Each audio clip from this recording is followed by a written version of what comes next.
Hello students, स्वागत है आपका मेरे चैनल कॉमर्स गुरुजी पर। और आज की वीडियो होने वाली है आपकी कैश फ्लो स्टेटमेंट का वन शॉट। काफी दिनों से बच्चे इंतजार कर रहे थे, डिमांड कर रहे थे, है ना। तो इस वीडियो को स्टार्ट करने से पहले मैं आपको एक बार रिमाइंड करा दूं कि मैं बहुत जल्द 1 अप्रैल से 11 डेज प्लेज लेके आ रहा हूं, जिसमें आपका अकाउंट्स इको बिजनेस की लाइव क्लासेस होंगी और उसमें यह कराया जाएगा जो बोर्ड में आपके आता है, जो बोर्ड के लिए आपके इंपोर्टेंट है, वो चीज उसमें कराई जाएगी उस 11 डेज प्लेज में। जो बच्चे उसमें एनरोल करना चाहते हो वो इस नंबर पर व्हाट्सएप कर दें, जिसकी फीस सिर्फ वन टाइम पेमेंट है, 700 रुपीज ओनली। तो चलिए स्टार्ट करते हैं इस चैप्टर को। Cash flow statement. बड़े ही प्यार से आराम से चिप्स वगैरह कोल्ड ड्रिंक वगैरह लेके बैठ जाना, क्योंकि इस वीडियो को देखने के बाद चैप्टर आपके माइंड में ऐसे फिट हो जाएगा ना कि शादी के बाद भी याद रहेगा। अरे सर ऐसा क्यों? शादी के बाद बेटा घर वाले याद नहीं रहते, तब भी ये चैप्टर याद रहेगा, इसलिए कह रहा हूं। जोक्स अपार्ट, चलिए कैश फ्लो स्टेटमेंट का मतलब क्या है। कैश फ्लो एक ऐसा स्टेटमेंट है जो या तो आपको इनफ्लो यानी कि पैसे का आना, जिसको हम कहते हैं इनफ्लो, और या पैसों का जाना यानी कि आउटफ्लो, एक पर्टिकुलर पीरियड ऑफ टाइम पर। पर्टिकुलर पीरियड ऑफ टाइम का मतलब क्या सर? अकाउंटिंग पीरियड कह सकते हो, है ना। तो आपको क्या होता है, एक वर्ड आता है यहां पर, cash and cash equivalent.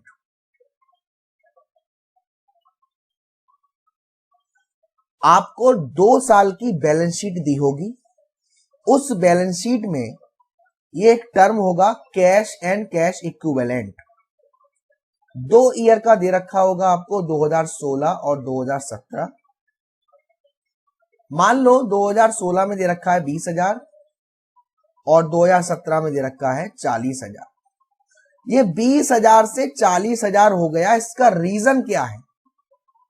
Cash and cash equivalent 20,000 से 40,000 हो गया, उसका रीजन क्या है? उस रीजन को फाइंड आउट करने के लिए हम बनाते हैं कैश फ्लो स्टेटमेंट।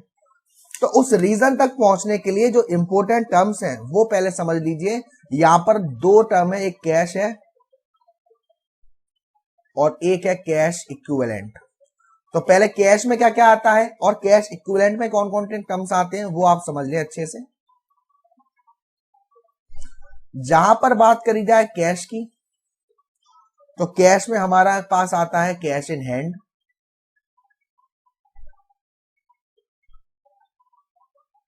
या आपकी डिमांड डिपॉजिट।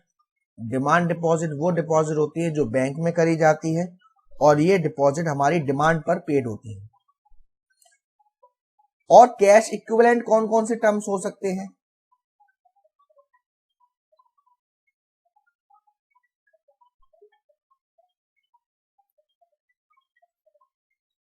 कैश इक्विवेलेंट में आपके कौन कौन से टर्म्स होते हैं? वो होते हैं जो शॉर्ट टर्म के होते हैं और हाईली लिक्विड इन्वेस्टमेंट होते हैं, यानी कि बहुत ही जल्द कैश में कन्वर्ट हो जाते हैं।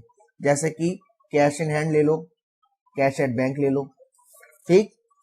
और मार्केटेबल सिक्योरिटीज या शॉर्ट टर्म इन्वेस्टमेंट या करेंट इन्वेस्टमेंट या चेक या draft on hand.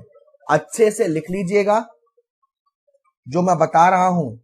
Cash in hand, cash at bank, marketable security, current investment, short term investment, cheque, draft on demand, ये सारी चीजें हमारी कैश एंड कैश इक्विवेलेंट का part होती हैं, ठीक। अब एक इंपॉर्टेंट बात, bank overdraft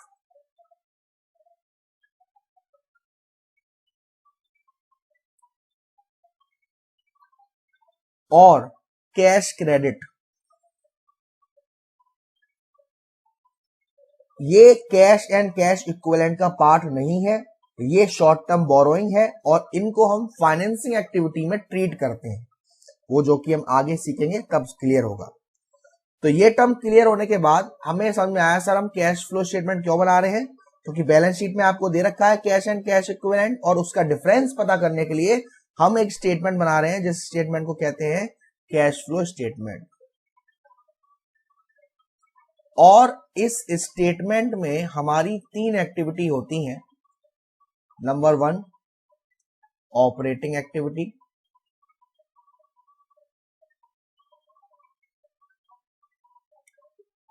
number 2 investing activity, और नंबर 3 फाइनेंसिंग एक्टिविटी। बस आपको एक चीज देखनी है कि ऑपरेटिंग एक्टिविटी कैसे निकालते हैं, इन्वेस्टिंग एक्टिविटीज में क्या क्या चीजें आती हैं, फाइनेंसिंग एक्टिविटी में क्या क्या चीजें आती हैं, उन चीजों को आपको देखना है। ठीक, 1 बाय 1 हम स्टार्ट करेंगे। सबसे पहले हम स्टार्ट करेंगे ऑपरेटिंग एक्टिविटीज।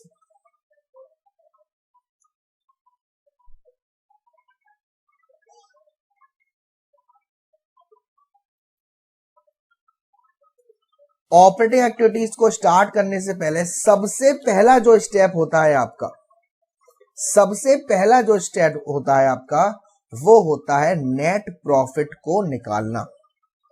यानी कि आपको पहले फाइंड आउट करना पड़ता है नेट प्रॉफिट बिफोर टैक्स। आप पीछे ही तो जा रहे हो। जी हां सर। तो जहां जहां पैसा आपका जाना है या जाएगा, या कुछ पैसा आपने रिजर्व में डाल रखा है, कुछ पैसा आपको अगली साल पेड करना है लेकिन अभी से आपने पेमेंट में डाल रखा है, उस पैसे को काटकर आपका आया होगा नेट प्रॉफिट आफ्टर टैक्स या नेट प्रॉफिट आफ्टर एप्रोप्रिएशन। अब आफ्टर एप्रोप्रिएशन, एप्रोप्रिएशन का मतलब क्या है, जो प्रॉफिट होगा तभी तो चार्ज होता है एक तरीके से। तो अब इसमें आपको याद रखना है कि जो पहला स्टेप है sir net profit before tax, इसको हम कैसे फाइंड आउट करते हैं। सबसे पहला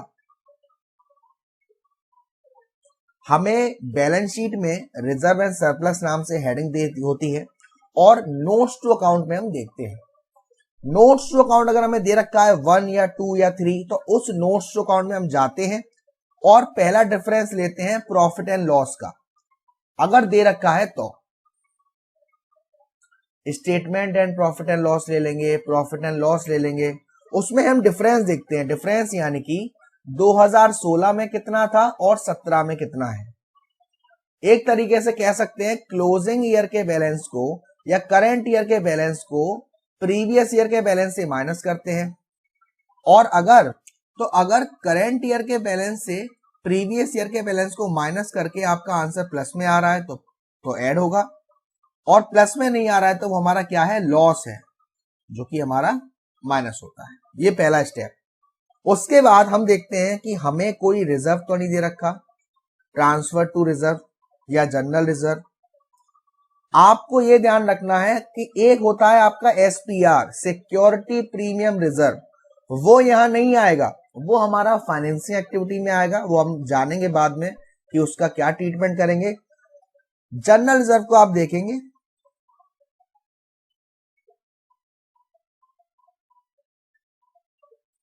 और जनरल रिजर्व को देखने के बाद आप डिफरेंस लेंगे, 16 में कितना था और 17 में कितना है, उस डिफरेंस को कैलकुलेट करके यहां ऐड कर देंगे। समझ में आई बात? 2 पॉइंट क्लियर है बेटा, प्रॉफिट एंड लॉस का डिफरेंस और जनरल रिजर्व का डिफरेंस। उसके बाद आपको एक विशेष ध्यान रखना है बात, वो है आपका provision for tax. Provision for tax का मतलब है कि अगर आपने 2016 में कोई प्रोविजन बनाया है टैक्स के लिए, तो वो किस ईयर में पेड किया जाएगा, 2017 में। और जो 2017 में बनाया है वो किस ईयर में पेड किया जाएगा, 2018 में। यानी कि जो करेंट ईयर का प्रोविजन फॉर टैक्स है उसे अभी तो पेड करना नहीं है, अभी तो पेड करना नहीं है। तो उसे हम क्या कर देंगे, यहां पर ऐड कर देंगे। ध्यान रखना, प्रोविजन फॉर टैक्स कब का सर, करेंट ईयर का। तीन चीज अभी यहां पर हमारी क्लियर हुई नेट प्रॉफिट में। एक हमारा प्रॉफिट एंड लॉस का डिफरेंस, एक हमारा रिजर्व का डिफरेंस, और provision for tax current year. इतना करने के बाद कुछ आते हैं आपके डिविडेंड, जैसे कि प्रपोज्ड डिविडेंड।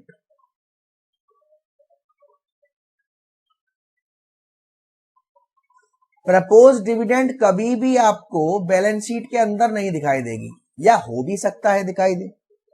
प्रपोज डिविडेंड हमेशा बैलेंस शीट के बाहर आपको कंटिंजेंट लायबिलिटी के अंदर दिखाई देगी, क्योंकि प्रपोज डिविडेंड वो डिविडेंड होता है, फॉर एग्जांपल 2016 का प्रपोज डिविडेंड दे रखा है 20,000,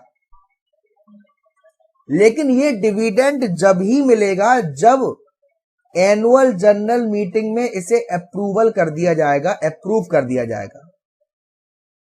यानी कि है तो ये अभी 2016 में, लेकिन पेड कब किया जाएगा सर, मीटिंग कब होती है, साल के एंड में होती है, 2017 में होती है, तभी पेड किया जाएगा। तो हम नेट प्रॉफिट को बनाते वक्त अगर प्रीवियस ईयर का प्रपोज डिविडेंड है, उसको हम क्या कर देते हैं, ऐड कर देते हैं। करेंट ईयर के प्रपोज डिविडेंड का कोई इफेक्ट नहीं होता, याद रखिएगा। चार चीजें दोबारा रिपीट कर लीजिए, नेट प्रॉफिट का डिफरेंस, रिजर्व का difference, provision for tax current year का ऐड करेंगे, और प्रपोज डिविडेंड प्रीवियस ईयर का ऐड करेंगे। क्लियर है इतना? यस सर क्लियर है। उसके बाद आता है एक दूसरा डिविडेंड जिसको हम कहते हैं interim dividend.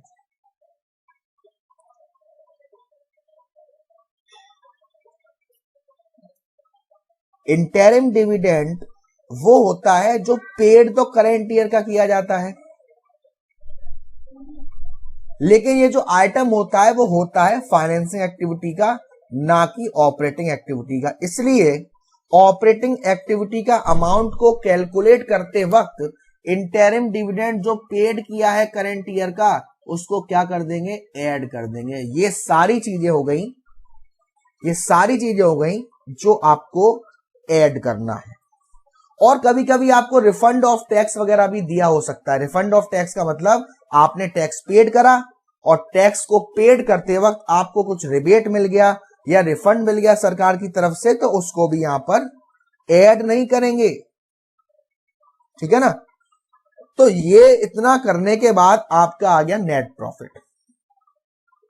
Net profit before tax, जी sir net profit before tax आ गया। इसके बाद जो स्टेप 2 होता है, स्टेप 2 आता है हमारा एडजस्टमेंट्स का।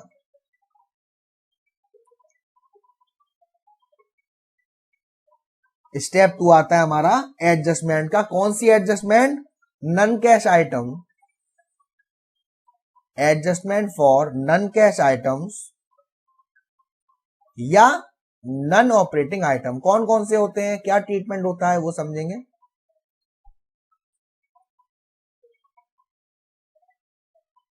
देखो सबसे पहला हमारे प्रॉफिट एंड लॉस में कुछ आइटम ऐसे होते हैं जब हम नेट प्रॉफिट को कैलकुलेट कर रहे थे, याद करो प्रॉफिट एंड लॉस को बना रहे थे और नेट प्रॉफिट को कैलकुलेट कर रहे थे, तो कुछ खर्चे वहां माइनस किए नेट प्रॉफिट को निकालने के लिए और कुछ इनकम ऐड करी नेट प्रॉफिट को निकालने के लिए।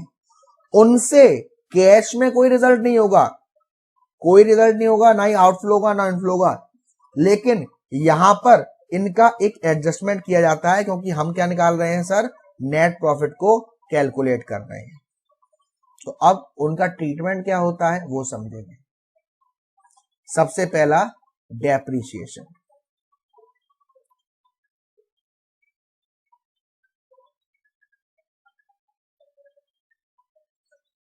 डेप्रिसिएशन एक एक्सपेंस है जो कि जब आप प्रॉफिट एंड लॉस अकाउंट बना रहे थे वहां पर एक एक्सपेंस की तरह ट्रीट किया जा रहा था, और इससे हमारा जो प्रॉफिट था वो रिड्यूस हुआ था प्रॉफिट एंड लॉस में। तो वापस से सही करने के लिए इसको हम क्या कर देंगे, ऐड कर देंगे, डेप्रिसिएशन।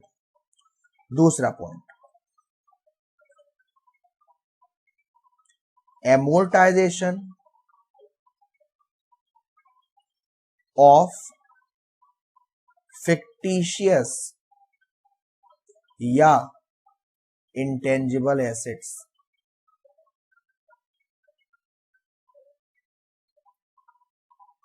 जब इन एसेट्स की वैल्यू में कमी आती है, हमें खर्चा होता है ना, प्रॉफिट एंड लॉस में एक्सपेंस की तरह ट्रीट करी जाती है, नेट प्रॉफिट में माइनस होती है, तो यहां पर हमें क्या करेंगे, ऐड करेंगे। जैसे sir goodwill return of, goodwill की वैल्यू कम हो गई, या तो दे रखा है या आपको 2016 में कुछ था और 2017 में कुछ दे रखा है।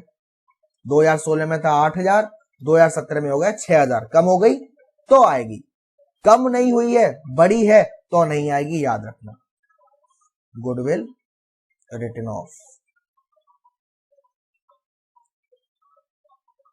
Preliminary expenses return of,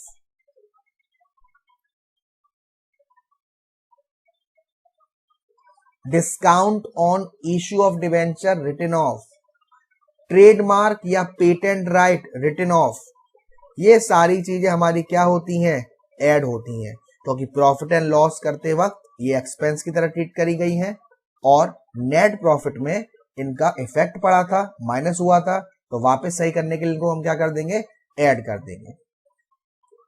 third, bad debts return of,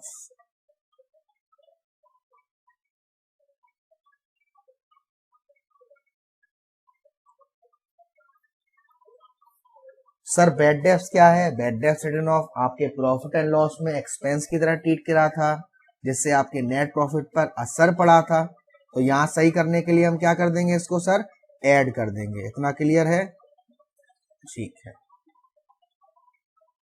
then अगर आपने किसी फिक्स एसेट्स को सेल किया है और उसको सेल करते में आपको लॉस हुआ है, अगर आपने किसी फिक्स एसेट्स को सेल किया है और उसको सेल करते में लॉस हुआ है, तो ये क्या है सर, खर्चा हुआ, नुकसान हो गया, प्रॉफिट एंड लॉस में डेबिट साइड में आएगा। लेकिन यहां कहां आएगा, यहां कहां आएगा बेटा, यहां हमारा इसे ऐड कर देंगे नेट प्रॉफिट एक्चुअल निकालने के लिए। उसके बाद ये पॉइंट याद रखना बेटा, आपने कोई लॉन्ग टर्म बोरोइंग पर इंटरेस्ट पेड करी है या शॉर्ट टर्म बोरोइंग पर इंटरेस्ट पेड करी है, जैसे डिबेंचर्स की इंटरेस्ट या बैंक ओवरड्राफ्ट की इंटरेस्ट, कैश क्रेडिट की इंटरेस्ट, तो इसको हम क्या कर देंगे, यहां तो ऐड कर देंगे, और इसका ट्रीटमेंट फाइनेंसिंग एक्टिविटी में भी होगा, वो हम जब फाइनेंसिंग एक्टिविटी समझेंगे तब बताएंगे। ये 5 आइटम के बाद एक आइटम और होता है जिसको ऐड किया जाता है, जो होते हैं हमारे प्रोविजंस, जैसे प्रोविजन फॉर डाउटफुल डेब्ट्स, याद होगा आपको, प्रॉफिट एंड लॉस में डेबिट करते थे। Provision for discount on trade receivable, याद होगा, ऐड करते थे, एक्सपेंसेस में डालते थे, तो नेट प्रॉफिट में क्या कर देंगे, ऐड कर देंगे। प्रोविजन फॉर एक्सपेंसेस क्या कर देंगे, ऐड कर देंगे। ये सारी चीजें adjustment for non cash item में ऐड होती हैं, क्योंकि इनको प्रॉफिट एंड लॉस में हमने एज एन एक्सपेंसेस ट्रीट करा था, जिसकी वजह से नेट प्रॉफिट पर असर पड़ा, नेट प्रॉफिट रिड्यूस हुआ। सर कुछ चीजें लेस भी तो करते होंगे जब ये चीजें ऐड कर रहे हैं, सर जब जाहिर सी बात है जो हमारे खर्चे हैं प्रॉफिट एंड लॉस के, उनको ऐड कर रहे हैं, तो हम जो हमारे फायदे हैं उनको क्या कर देंगे, लेस कर देंगे। क्या कर देंगे, लेस कर देंगे। कैसे होगा बेटा, कौन कौन सी चीजें, पॉइंट नंबर 1, अगर कोई एसेट को बेचा है और उसको बेचने पर आपको हुआ है फायदा, कहां जाएगा, लेस होगा adjustment for non cash item में। अगर कोई इंटरेस्ट रिसीव्ड हुई है हमको, चाहे वो डिविडेंड की इंटरेस्ट हो या ऐसे ही इंटरेस्ट हो इन्वेस्टमेंट की, या रेंट रिसीव्ड हो, ये सब क्या होगी, लेस होगी। इसका ट्रीटमेंट इन्वेस्टिंग एक्टिविटी में भी होगा, वो हम बात करेंगे कैसे कब। पहले ऑपरेटिंग क्लियर करते हैं। उसके बाद अगर कोई प्रोविजन है जो एक्सेस है, बढ़ा है, तब वो लेस होगा। ठीक, इतना करने के बाद हम पहुंचते हैं ऑपरेटिंग प्रॉफिट।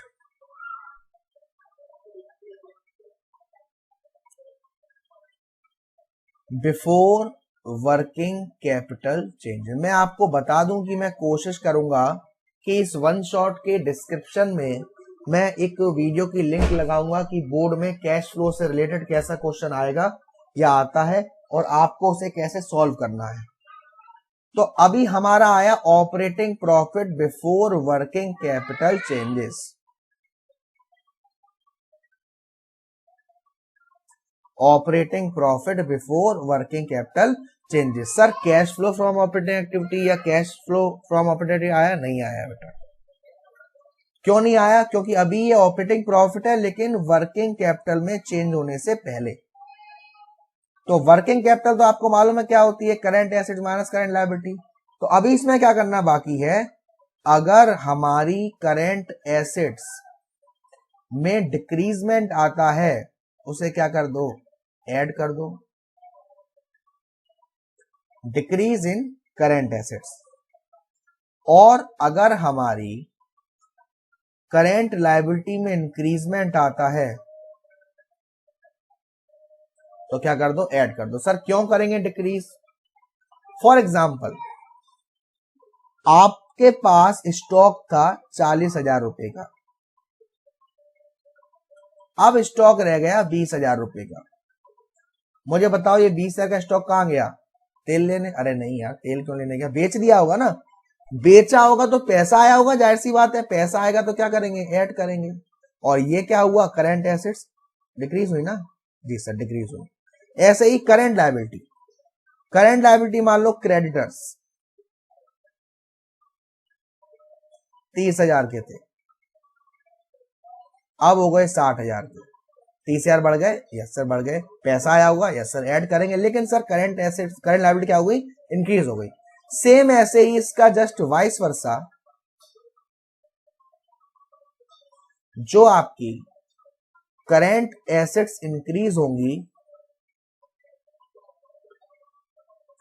उसे लेस करेंगे, और करंट लायबिलिटी डिक्रीज होगी उसे भी लेस करेंगे। Increase in current assets, decrease in current liability. इतना करने पर आपको यह देखना है कि अगर हमें इनकम टैक्स पेड दे रखा है तो, या आपको प्रोविजन फॉर टैक्स दे रखा है तो प्रीवियस ईयर का प्रोविजन फॉर टैक्स क्या कर देंगे, माइनस कर देंगे। और इतना करने पर आपको क्या करना है, ये देखना है कि हमारा आंसर प्लस में आ रहा है या माइनस में। अगर प्लस में आ रहा है तो वो है आपका cash flow from operating activity, और अगर आंसर माइनस में आ रहा है तो उसे लिखोगे आप net cash used in operating activity. Clear है यहां तक?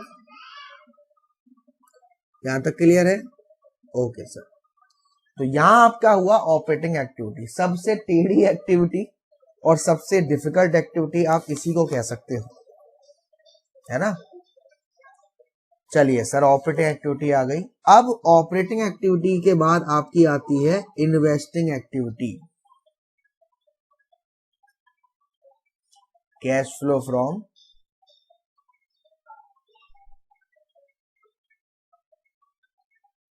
Investing activity. इन्वेस्टिंग एक्टिविटी पैसा इन्वेस्ट किया जाता है, पैसा इन्वेस्ट किया जाता है। अब इन्वेस्ट किया जाता है तो क्या होता है, परचेज होगा फिक्स एसेट्स का या सेल होगा फिक्स एसेट्स का, है ना। तो अगर बात करी जाए इन्वेस्टिंग एक्टिविटीज की, तो उसमें क्या क्या चीजें आती हैं और क्या क्या चीजें नहीं आती, वो आपको ध्यान से समझनी है।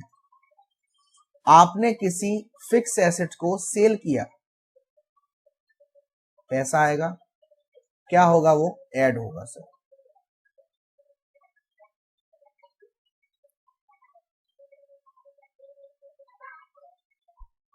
ठीक। और आपने किसी फिक्स एसेट्स को परचेज किया सर, क्या होगा, वो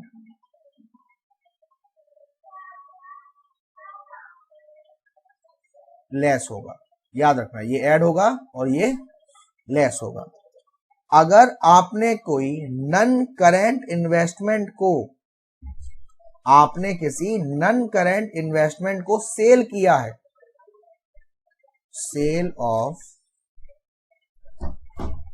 नन करेंट इन्वेस्टमेंट, क्या होगा सर, ऐड होगा।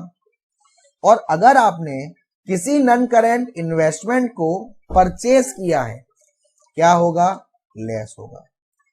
उसके बाद डिबेंचर्स पर कोई इंटरेस्ट रिसीव्ड हुई, शेयर्स पर कोई रिसीव्ड हुई, रेंट रिसीव्ड हुआ, ये सारी चीज हम कहां जाएगी, यहां पर ऐड करेंगे।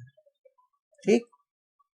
इतना करने पर आपका आएगा, आपको देखना है आंसर प्लस में है या माइनस में।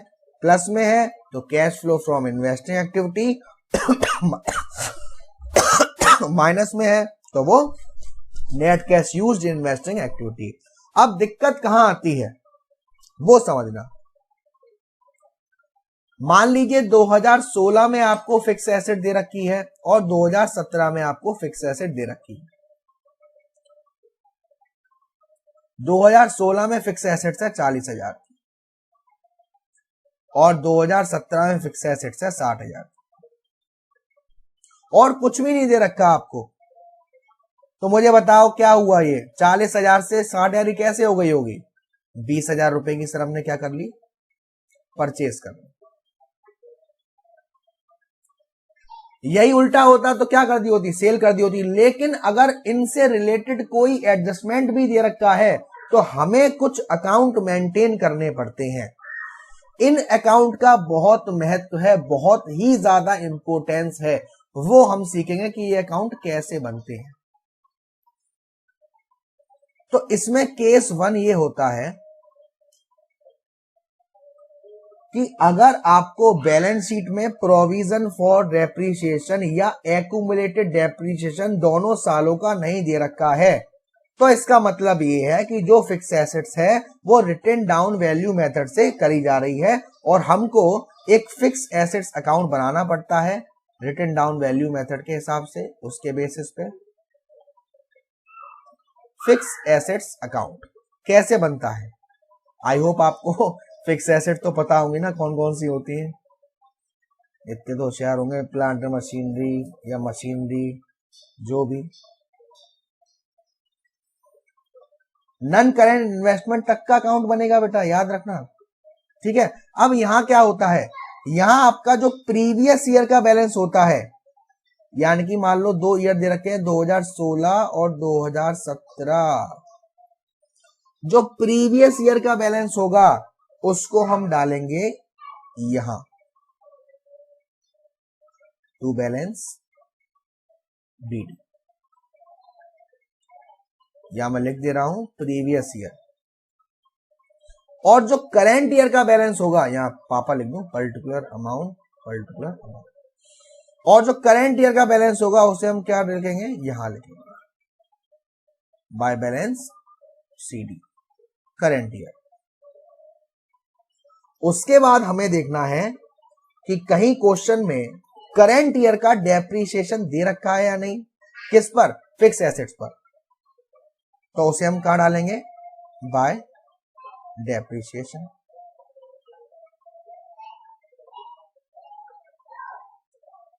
क्या ये फिक्स एसेट सेल करी है, क्या करी होगी, तो बाय बैंक के नाम से जितने की सेल करी। और सेल करने पर अगर लॉस हुआ तो by statement of profit and loss, और सेल करने पर प्रॉफिट हुआ तो to statement of profit and loss. अब यहां पर बहुत सारी चीजें ऐसी आ गई जिनका ट्रीटमेंट अलग अलग जगह होना है।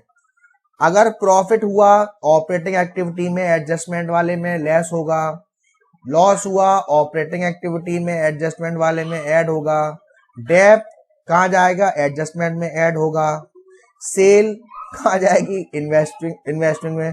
अब हमें देखना है कि हमारा क्रेडिट साइड का बैलेंस ज्यादा है या डेबिट साइड का बैलेंस ज्यादा है। अगर क्रेडिट साइड का बैलेंस ज्यादा है तो डेबिट साइड में जो रिमेनिंग वैल्यू होगी उसको डालेंगे टू बैंक ब्रैकेट में परचेज, और इस अमाउंट को हम कहां डालेंगे सर, इन्वेस्टिंग एक्टिविटी में लेस करेंगे। तो ये तो हुआ हमारा एक अकाउंट जिसको हमने कहा फिक्स एसेट्स अकाउंट। कभी कभी क्या होता है, अगर आपको बैलेंस शीट में प्रोविजन फॉर डेप्रिसिएशन दे रखा है फिक्स एसेट्स के साथ, या एक्यूमुलेटेड डेप्रिसिएशन दे रखा है फिक्स एसेट्स के साथ दोनों ईयर का, तो उस केस में हमको फिक्स एसेट्स के साथ साथ एक अकाउंट और बनाना पड़ता है करेंट ईयर की कैलकुलेशन करने के लिए, करेंट ईयर की डेप्रिसिएशन को कैलकुलेट करने के लिए, जिसको हम कहते हैं एक्यूमुलेटेड डेप्रिसिएशन अकाउंट। ये अकाउंट हमारे फिक्स एसेट्स का जस्ट उल्टा बनता है। कैसे सर, अभी हम जानेंगे। ये DR CR particular amount particular, जो आपको प्रोविजन फॉर डेप्रिसिएशन दे रखा हो या एक्यूमुलेटेड डेप्रिसिएशन दे रखा हो, उसका जो करेंट ईयर का बैलेंस होगा वो जाएगा यहां to balance CD current year balance, और जो प्रीवियस ईयर का बैलेंस होगा वो जाएगा यहां बाय बैलेंस बीडी।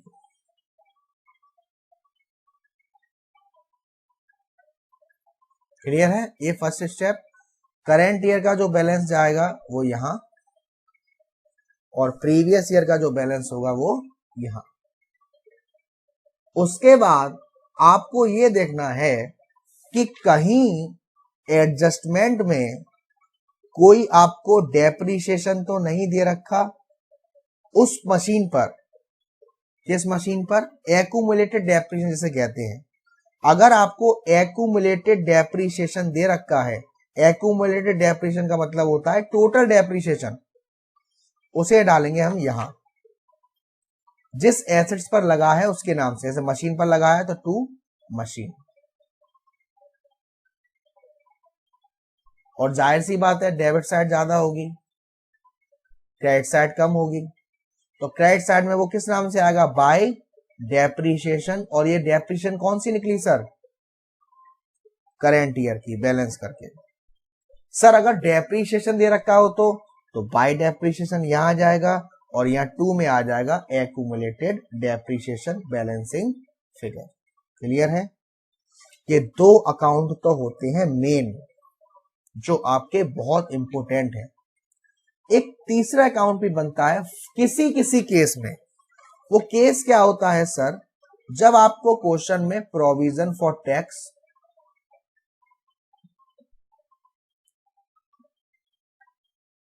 दोनों सालों का दे रखा है,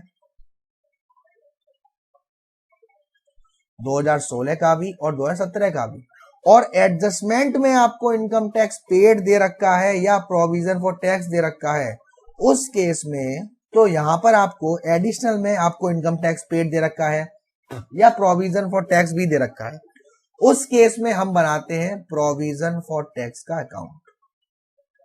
क्या बनाते हैं sir? Provision for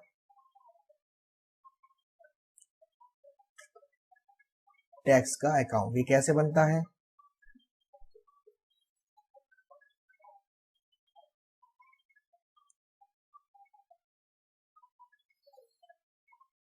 DR CR, particular amount, particular amount. अब अगर आपको प्रोविजन फॉर टैक्स दे रखा है तो जो आपका करंट ईयर का प्रोविजन फॉर टैक्स होगा उसे डालेंगे यहां पर टू बैलेंस CD, और जो प्रीवियस ईयर का प्रोविजन फॉर टैक्स दे होगा उसे डालेंगे यहां। उसके बाद देखना है आपको क्वेश्चन में इनकम टैक्स पेड दे रखा है या दे रखा है provision for income tax during year. अगर इनकम टैक्स पेड दे रखा है तो उसे डालेंगे डेबिट साइड में टू बैंक के नाम से, और इन दोनों को जोड़ोगे, इन दोनों को ऐड करोगे, और यहां जो बैलेंस आएगा वो बैलेंस किस नाम से आएगा, bye statement of profit and loss. और ये क्या है सर, ये करंट ईयर का प्रोविजन फॉर टैक्स आ गया। और ये कहां जाएगा, करंट ईयर का provision for tax, net profit को कैलकुलेट करते वक्त इसको ऐड कर देंगे। सर क्या होता अगर हमें ये दे रखा होता provision for tax during the year, तो हमारा जो बैलेंस आता वो क्या आता, वो आता इनकम टैक्स पेड। और इनकम टैक्स पेड कहां जाता, जब cash flow from operating activities करते हैं तो उसमें से माइनस कर देते हैं। तो ये तो थे 3 अकाउंट मेन जो बनते हैं, इनको आपको अच्छे से बनाना आना चाहिए। ऑपरेटिंग एक्टिविटी हो गई हमारी, इन्वेस्टिंग एक्टिविटी हो गई हमारी, तीसरी एक्टिविटी आती है हमारी फाइनेंसिंग एक्टिविटी।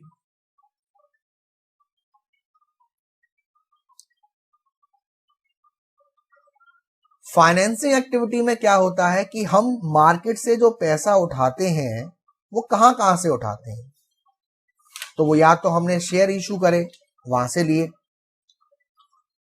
तो फाइनेंसिंग एक्टिविटी में पैसा कहां कहां से आता है, या तो आप शेयर इशू करोगे या हो सकता है आपने शेयर का रिडेम्पशन कर दिया हो, प्रेफरेंस शेयर का रिडेम्पशन कर दिया हो। सर कैसे पहचानेंगे शेयर इशू करे हैं या पेमेंट किया है, आपको देखो मैं सारी चीजें ईयर बाय ईयर लेके समझाऊंगा। 2016 और 2017 आपको इक्विटी शेयर दे रखे हैं 16 में 40,000 के, और 17 में दे रखे हैं 80,000 के। शेयर्स बढ़ गए या नहीं, यस सर बढ़ गए। 40,000 के हमने शेयर क्या करे होंगे, इशू करे होंगे, क्या करेंगे, ऐड करेंगे proceeds from issue of shares. यही उल्टा होता है, 1,40,000 से कितने हो गए 80,000, यानी कि 60,000 शेयर्स होल्डर का हमने रिडेम्पशन कर दिया, पेमेंट कर दिया, क्या करते, लेस करते, यस सर लेस करते। अब इतना तो आपने पढ़ा है कि शेयर हो सकता है कभी कभी हम सिक्योरिटी प्रीमियम रिजर्व पर या प्रीमियम पर इशू करते हैं, या अंडर राइटिंग कमीशन होती है। अगर प्रीमियम पर करते हैं तो प्रीमियम भी हमारे लिए बेनिफिट है, उसको हम क्या कर देते हैं, ऐड कर देते हैं उस शेयर के साथ जिस शेयर को प्रीमियम पर इशू करा है फेस वैल्यू के साथ। ठीक, ऐसे ही डिबेंचर्स, मान लो डिबेंचर्स 1,40,000 के थे, अब हो गए 80,000 के, यानी कि आपने डिबेंचर्स का क्या किया, पेमेंट किया, लेस करेंगे। यही वो वाला फंडा होता, डिबेंचर्स पहले 40,000 के थे, अब हो गए 80,000 के, तो आपने 40,000 का कर्जा और ले लिया, 40,000 के डिबेंचर और ले लिए, क्या करते, ऐड करते। ये सारी बात क्लियर है, यस सर। आपने डिविडेंड का पेमेंट किया, आपने लोन का या डिबेंचर की इंटरेस्ट का पेमेंट किया, आपने कोई प्रीमियम पेड किया, आपने कोई लोन रीपेमेंट किया, या बैंक ओवरड्राफ्ट, ध्यान रखना बैंक ओवरड्राफ्ट की वैल्यू में डिक्रीजमेंट आया, इसका मतलब आपने पेमेंट किया, और इंक्रीजमेंट आया यानी कि आपके पास आया। डिक्रीजमेंट वाले केस में लेस करेंगे और इंक्रीजमेंट वाले केस में ऐड करेंगे। आप पे कॉल्स इन एरियर की इंटरेस्ट रिसीव हुई, आपने ब्रोकरेज या अंडर राइटर कमीशन पेड करी, ये सारी चीजें लेस होंगी और ऐड होंगी फाइनेंसिंग एक्टिविटी में, बहुत ध्यान रखना है। कभी कभी हम भूल जाते हैं कि सर डिबेंचर की इंटरेस्ट कितनी देनी है, डिबेंचर्स हमेशा प्रीवियस ईयर पर ही तो पेड किया जाएगा इंटरेस्ट, और डिबेंचर्स की जो इंटरेस्ट होती है मेनली डिबेंचर के साथ इशू रहती है। कभी कभी आपसे कहता है कि न्यू जो डिबेंचर हुए हैं, जो करे हैं, उनकी डेट दे रखी होती है कि 30 अगस्त को करे हैं, 1 अगस्त को किए हैं, अक्टूबर में किए हैं, उस केस में हमें मंथली वाइज निकालना पड़ता है इंटरेस्ट।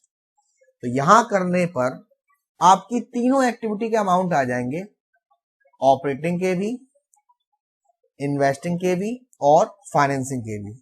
ऑपरेटिंग को आप मान लोगे ए, इन्वेस्टिंग को मान लोगे बी और फाइनेंसिंग को मान लोगे सी।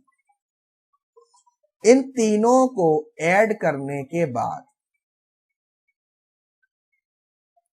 ए प्लस बी प्लस सी, इन तीनों को ऐड करने के बाद जो आपका कैश एंड कैश इक्विवेलेंट है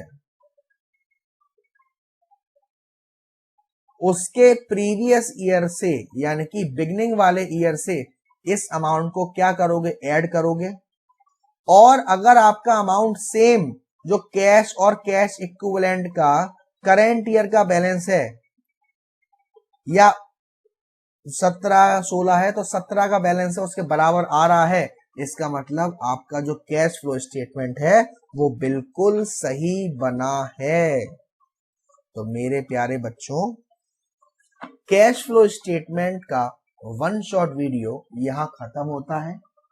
आई होप, उम्मीद करूंगा आपको चैप्टर काफी अच्छे से क्लियर हुआ होगा। इन केस नहीं होता है या अभी भी कोई डाउट रह जाते हैं, मैंने अपना व्हाट्सएप नंबर दिया है, वहां पर आप मुझसे इसके बारे में इंक्वायर कर सकते हैं। वीडियो पसंद आई हो तो प्लीज वीडियो को ज्यादा से ज्यादा लाइक करिएगा, शेयर करिएगा और चैनल को अब तक सब्सक्राइब नहीं किया है तो प्लीज सब्सक्राइब कर देना। Thank you so much, love you बच्चों।